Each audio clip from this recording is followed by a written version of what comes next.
सौरभ हत्याकांड में पहले पत्नी मुस्कान की करतूतों के खुलासे के बाद एक और नाम का खुलासा हुआ।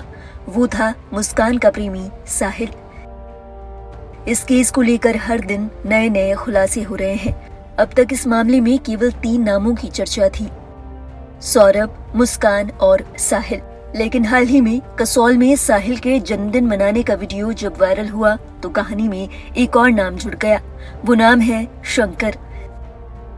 दरअसल कसौल में मुस्कान और साहिल ने मिलकर शंकर नाम का केक काटा था।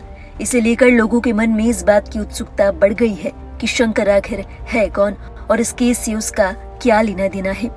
दरअसल होटल में केक पहुंचाने वाले ड्राइवर ने बताया कि 11 तारीख को मुस्कान ने फोन करके एक केक मंगवाया था। वो तकरीबन रात 8:30 बजे कसौल के बाजार से केक लाया।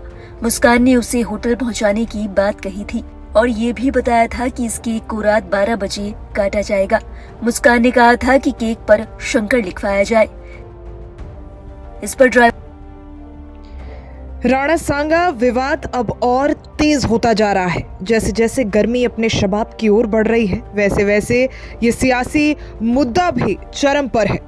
आइए आपको बताते हैं कि अब कुमार विश्वास ने इस मुद्दे पर क्या तंज कसा है।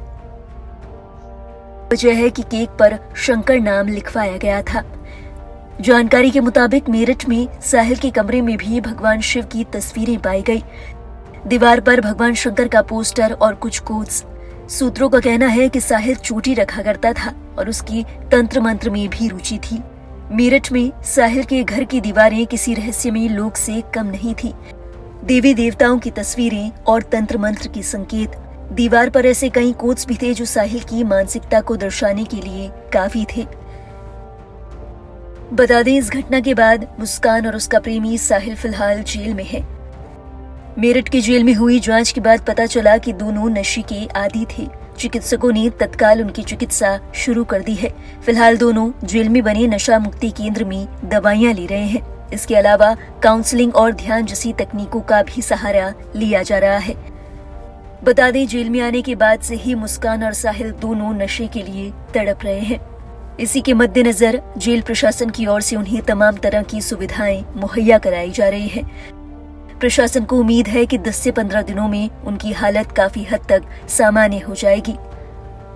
खबर ये भी है कि मुस्कान के घर वालों ने उसका केस लड़ने से मना कर दिया है। ऐसे में मुस्कान ने जेल प्रशासन के सामने अनुरोध किया है कि उसे केस लड़ने के लिए एक सरकारी वकील दिया जाए। बता दें, मुस्कान के परिवार से अब तक कोई भी सदस्य उससे मिलने नहीं आया, न ही परिवार की ओर से कोई भी कानूनी सहायता उपलब्ध कराई गई है। ऐसे में जेल प्रशासन नियमों के तहत मुस्कान की इस मांग पर विचार कर रहा है।